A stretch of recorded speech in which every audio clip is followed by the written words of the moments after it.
Resilience is a term often associated with the middle market, the ability to bounce back from issues and challenges, particularly thinking about climate risk and natural disasters. In this episode of The Market That Moves America, we'll talk with an expert about the various aspects of climate risk, resilience, and how middle market companies should be thinking about these issues. Welcome to The Market That Moves America, a podcast from the National Center for the Middle Market. The center is the leading source of knowledge, leadership, and innovative research on the middle market economy. Throughout our podcast, we will feature middle market leaders and stakeholders to hear their real-world perspectives on trends and emerging issues. Welcome to the Market That Moves America podcast. My name is Doug Farron, Managing Director of the National Center for the Middle Market, located at The Ohio State University Fisher College of Business. Resilience is a term that we often associate here at the center with middle market companies because over the years that we've been studying them, they've shown a strong ability to bounce back from different issues, setbacks, risks, and so forth. So in today's episode, we're going to talk with an expert on this subject from one of our NCMM sponsors, which is Chubb. So joining me today is Amelie Fava-Verde. She is the Senior Vice President of Risk and Resilience at Chubb. And as I mentioned, Chubb has been one of our partners for the last 7 years. So Amelie, welcome to the podcast. Thank you, Doug. It's great to be here and looking forward to this conversation. As am I. First, can you just start by telling us a little bit about your background, maybe your path of how you've gotten to where you're at today and specifically your role with Chubb and where you focus? Absolutely. I mean, I think I'll have to start off by saying that, despite the fact that I do work for Chubb, an insurance company, I actually do not have an insurance background. I have a pretty diverse and broad background. But I think, I've always had a keen interest in the environment and sustainability more broadly. And my family often remind me that when I was a kid, apparently I wanted to be a meteorologist. And I always really showed a keen interest on, extreme weather events and, wanting to know what the weather was going to be predicted for the next day or week. So I think it's fair to say that I've always followed that passion and those interests throughout my career path, but it's not been a typical linear path. But there has always been a common thread throughout, and that has really been a focus on infrastructure organizations, so really, asset-intensive organizations, as well as risk and resilience and sustainability. And what that's looked like is, I started off working for a water utility company, like really getting to know the kind of operational ins and outs from an engineering perspective of how a utility company works. I've also managed large disaster programs in sub-Saharan Africa and worked with a number of asset-intensive companies across different industries, supporting them more broadly on their risk and investment planning strategies, as well as broader strategy on sustainability and climate advisory. So that's basically what has led me to my role here at Chubb. And at Chubb, so I'm Senior Vice President, and I am the practice leader for our newly founded Chubb Resilience Services practice. And essentially my role here is to build and lead this practice where we provide climate risk and resilience services to our clients. And I'm doing that by bringing in this broader climate advisory expertise and really aligning it to that insurance lens to add value to our clients and really create a differentiated and market leading approach. So kind of a full circle moment back to working on extreme weather events, you could say. So it's meant to be. Yeah, absolutely. What an interesting background. So through our relationship with Chubb, I mean, we've looked at all types of risks over the years, but climate risk just seems to be so much more front and center. I mean, I think just in the last year here in the United States, you think about the various hurricanes and wildfires. And I mean, I'm sure you're, much closer to all the different things that have been happening, but tell us a little bit why like this whole topic and your whole role is so important for companies to think about why they need to be more concerned with climate risk, and then the ability to build resilience around it. Yes, I mean, gosh, that is a great starting question, but man, is it not easy to answer. It should be simple, but there's a lot of different nuances. And, you've kind of hit on some of the key points as you were kind of talking through, the experiences that we're all going through recently. And I'll kind of break it down as simply as I can here. But really, we're all being impacted by these weather events. And these are weather events that are not only increasing in frequency, but also in intensity. Like you talked about wildfires, there's floods, hurricanes, hailstorms, like you name it, we're living it. And it's every day there's something new on the news or that, we all have to deal with. And that's essentially how I define the climate risk element, right? It's the facts of what we live and breathe every day. Now, the resilience piece is probably more important. I mean, just as, if not more important, but it's also the less tangible element of the climate risk and resilience portion. And it's essentially about how we proactively take action to mitigate against that risk. So they kind of both go hand in hand. And it's really important that we do talk about climate risk and resilience to be able to better understand, what we need to do about it.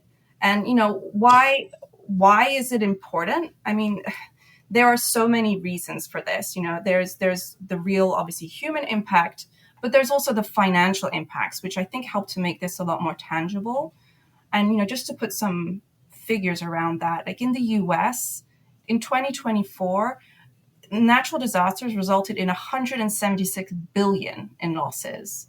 And of that, only 99 billion were insured. So clearly there's, a big gap there.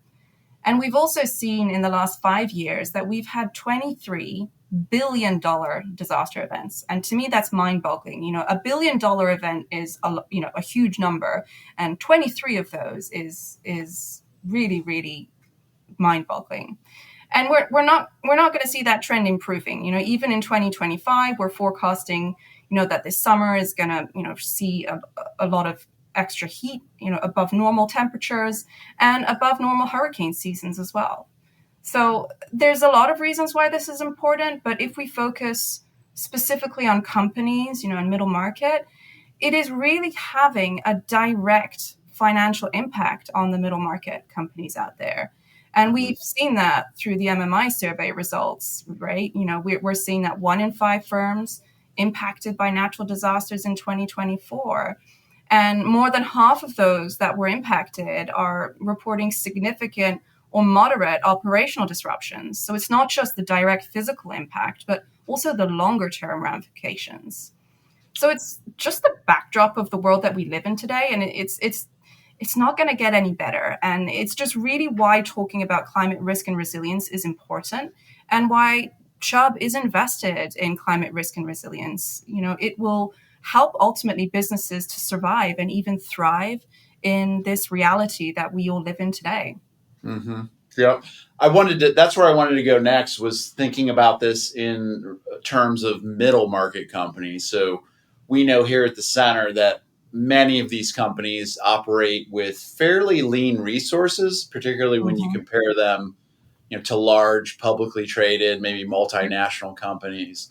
What are the implications of climate risk and resilience for the middle market specifically? Yes. I mean, there's a huge complex array of challenges that the middle market need to contend with. And again, I'll bring the kind of Chubb perspective here to try and lay this out as effectively as possible. But we kind of consider, first of all, the direct impacts on our middle market clients. So those direct impacts are physical damage. That's, what happens directly to your property in the event of a flood or a hurricane, to your roof, if there's a wildfire. So that's really what you can see, and the first impact that people talk about.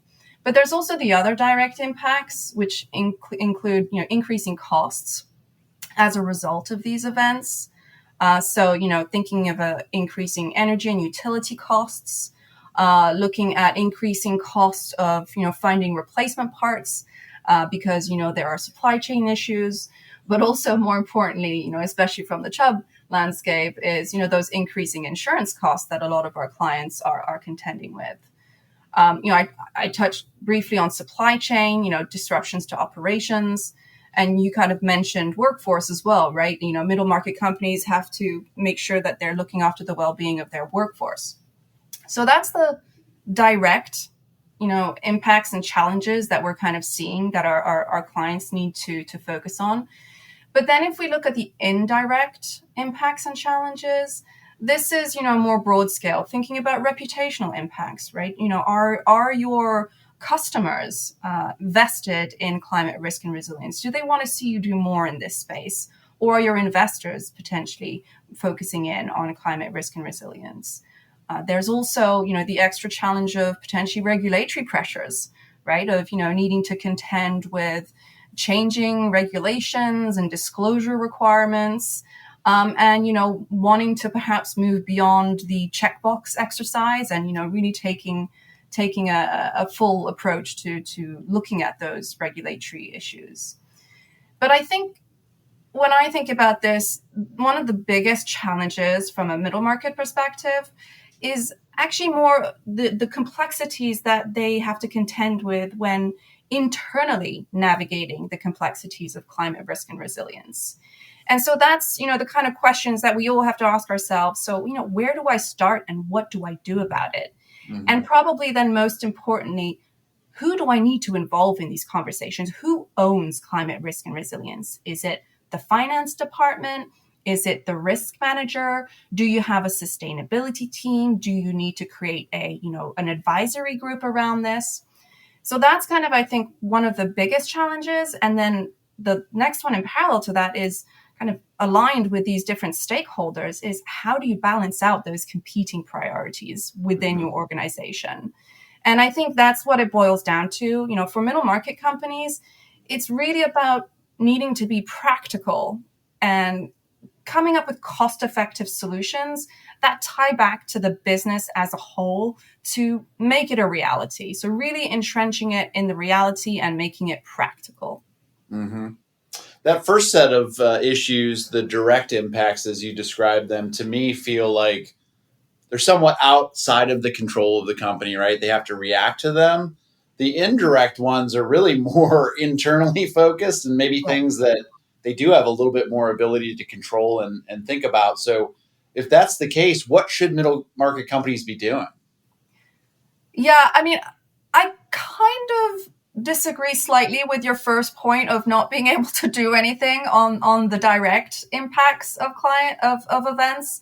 I think there are definitely things that we can and should all be doing in this space. And I think the one thing that I do want to really make clear here is that doing nothing is not an option. It just doesn't make sense for a number of reasons.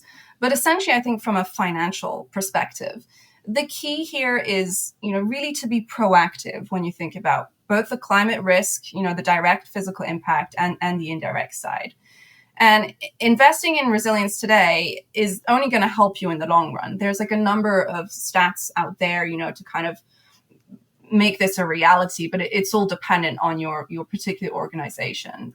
But, in terms of what should they do, one of the biggest hurdles that, we do see aligned with those indirect challenges is, where do I start? And I think, honestly, the best place to start is, just sit down internally with your key stakeholders, whether it's your CFO, your finance department, your sustainability team, risk managers, even procurement, legal, whoever is impacted by, physical climate risk and resilience.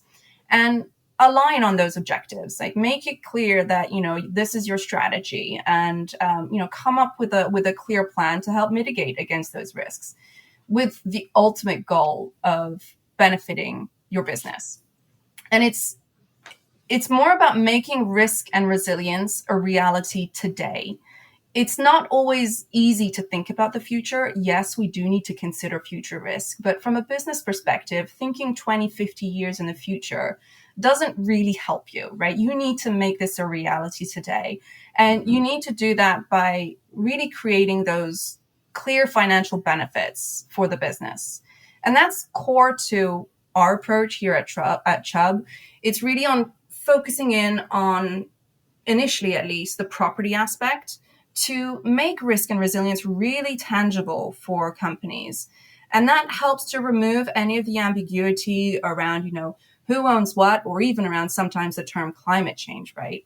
So I think that's kind of one of the first recommendations I would provide, right? Being proactive and collectively and internally sitting down to align on your core objectives.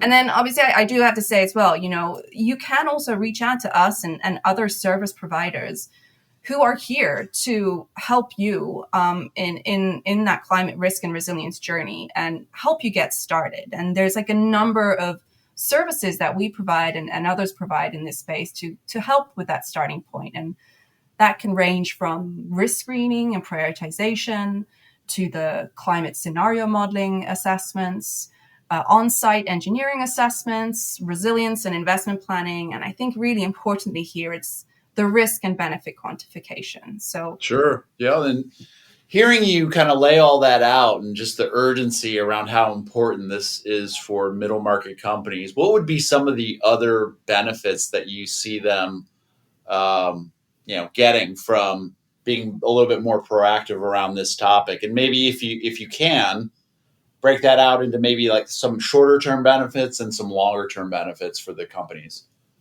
Yes. I mean, it's all about the benefits.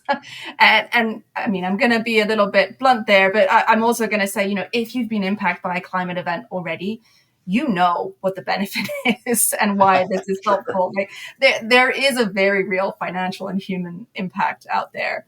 But talking, more broadly about the benefits, when you're investing proactively in climate risk and resilience, you're ultimately giving yourself the data and insights to get a better view of your current and future risk. What does that mean for your properties or your portfolio or even your business, right? So you're creating the data and insights to help and better inform your strategic and operational decision making. And that ultimately helps to improve your business continuity, productivity. And I think there's also broader benefits of, supporting regulatory requirements. And, I've already touched on the reputational elements as well. But I think, bottom line, in the short term, it boils down to cost savings, right? If you're investing proactively in resilience, you'll be seeing fewer disruption. You'll be avoiding losses. And you'll even be, benefiting from, potentially benefits to your insurance premium. And that is certainly core to our approach here at Chubb when we think about climate risk and resilience. It's if we are working with clients and they are proactively, working on resilience mitigation efforts, we want to see that translated to their insurance premium. So it's really kind of helping in that short-term view of these are the potential cost savings you can see. And in the long term, I mean, you're essentially just creating a sustainable business that's just going to remain resilient in the event that the worst happens. And many of us might think that the worst might happen in 5, 10, 20 years or might never happen at all. But that is no longer the reality today. The worst can happen today. It can happen tomorrow as well as in 20 years' time. So definitely, I see a lot of benefits to this.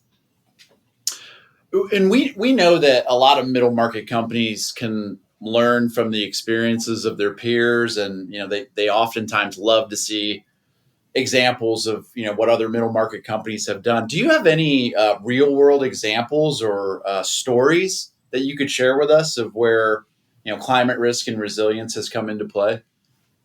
Yeah, I love how you've said stories there. I think the stories is what really makes it real, and the stories are all specific to individual organizations and individuals. So I think that was a great way of putting it. But I mean, absolutely, yes. We are talking to our clients actively and already helping them on their journey here. I can, just highlight maybe two stories to help bring this to life, and make it a little bit more tangible. So the first story is working with a solar developer who was, very simply looking to expand its portfolio. And their core challenge was identifying and mitigating against flood risk and enhancing their resilience to flood events, right? So the core of the challenge is, a pretty straightforward challenge to combat.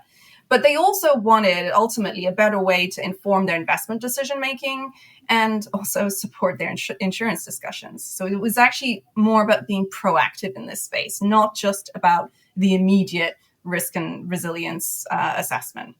So we helped to carry out a detailed flood risk evaluation of one of their potential sites. And that included a desktop review of the flood risks and vulnerabilities, obviously a historical event review as well, looked at a current risk assessment and the future scenario planning perspective, right, to kind of show how that risk is going to evolve over the timeline that was relevant for this client. So I think it was a 5-year period. And what we found is that through our desktop review, a large percentage of that site was going to be at high risk of flooding, both today as well as in the future. And that therefore we provided them with specific engineering recommendations for the project design to be able to protect their equipment from exposure. But, more broadly than that as well, what we were able to provide them was this advisory document that they could take to their insurance partners to be able to help them and enhance their project loss prevention program and ultimately help underpin their decision-making process. So I think that's one, example, one story of how, you can start by, thinking, smaller, but, with still the proactive message behind it to move to more informed, better informed decision making. And if I think of a second story to bring to life a little bit, we worked with a commercial building in Philadelphia, and this was a building that was in development. And the building itself was facing risks from hurricanes and floods, as well as extreme heat and prolonged heat waves. So they already knew that these were some of the climate risks that they were contending with. But the challenge that they had was that they knew that these would have deep financial implications, not just the damage to the property, the direct impacts, but also the longer term impacts on their business continuity and on their operations. So we carried out a comprehensive climate risk and resilience assessment of the entire building. And again, that did look at the historical, the current state, the kind of desk-based studies that I mentioned in the first story. But what we also added here was the comprehensive on-site property survey. And this really helped to bring to life the vulnerabilities within the building itself, specifics of, what corner of the building, what floors, how the specific hazards would impact the building. And that helped us to provide some really tactical, practical engineering recommendations to mitigate against the risk, right? So taking also into account how they plan to use the building. And some of those recommendations included increasing building design elevations for the lower floors and the critical systems that were the most at risk of flooding, and hardening the building envelope to be able to withstand higher peak wind speeds, but also looking at the HVAC system and how they can make improvements there to address future heat and even potentially wildfire exposure. So ultimately, by being proactive and including resilience up front in the development piece, this property has ended up, not only being safeguarded, from a climate risk perspective, but they've also enhanced their business continuity and sustainability overall. So there's hopefully two different stories that kind of help to highlight the proactive element. I will also just say, you can also do this with existing buildings. You can retrofit buildings. There are ways to be resilient. If you already have an existing what,